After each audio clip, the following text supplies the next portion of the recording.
আসসালামাইকুম, কেমন আছেন সবাই? আশা করছি সবাই ভালো আছেন।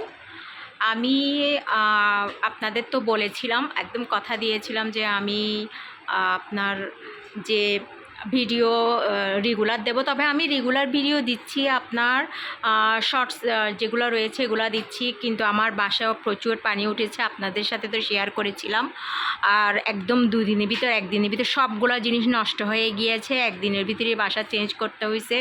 আর আমি তো এরকম অগোছালো এলোমেলো বাসা তো আর আপনাদের সাথে শেয়ার করতে পারি না, তাই এখনও অগোছালো মোটামুটি গুছিয়েছি।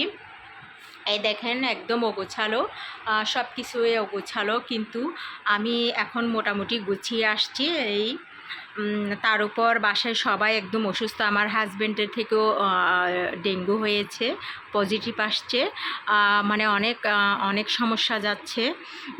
মানে পানি নিয়ে তো অনেক কষ্ট পাইছি, তার উপর যে আশেপাশের মানুষগুলার সমস্যা ছিল, তার উপর আপনার আর এখন ইদানিং একদম কি আমাদের এলাকায় ডেঙ্গু বেশি বেড়ে গিয়েছে। তো আমি তো বুঝতে পারি না যে আমাদের একটা বদভ্যাস রয়েছে, মশারি টাঙ্গাই না আমরা একদমই, কিন্তু মশারি টাঙ্গানো উচিত ছিল, এখন বুঝতেছি আর কি। তো বাসায় তো একদম এলোমেলো। তো আজকে কিন্তু আমি আপনাদের সামনে আসছি না, আজকে শুধু জাস্ট আমার এলোমেলো বাসাটা একটু করে শেয়ার করব। আর এখানে এই মানে আমার হাজব্যান্ড থেকে কালকে ডাক্তার দেখাইছি, দেখানোর পর কালকে জ্বর উঠছে, আজকে ডাক্তার দেখানো হয়েছে, তো ডেঙ্গু পজিটিভ এসছে। তো আমার ছেলেও তো আমার পিছনে পিছনে যায়, দেখেন এই নতুন একটা খেলনা নিয়েছে ও। ওর ডিমান্ড বেশি, ওর সবসময় যেটা দেখে ওইটাই নিতে হয়, ওর চাহিদা বেশি। যাই হোক, এখন আমি আপনাদের সাথে একটু এই কথাগুলো শেয়ার করছি যে কেন আমি ভিডিওগুলো দিতে পারছি না। মোটামুটি গুছিয়েছি, মোটামুটি একদম মানে যেগুলা জায়গা যেখানে একটু রাখতে হয় এরকম রেখেছি আর কি। এখনও পরিপাটি হয়ে গুছিয়ে উঠতে পারি না, এই জন্য আপনাদের সাথে ভিডিওটা শেয়ার করছি না।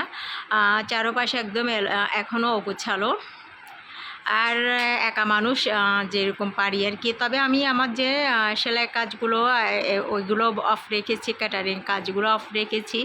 আর আপনারা তো জানেন আমি প্রশিক্ষণ দিই, সেলাই প্রশিক্ষণ, এই প্রশিক্ষণটা একটু চালু রেখেছি।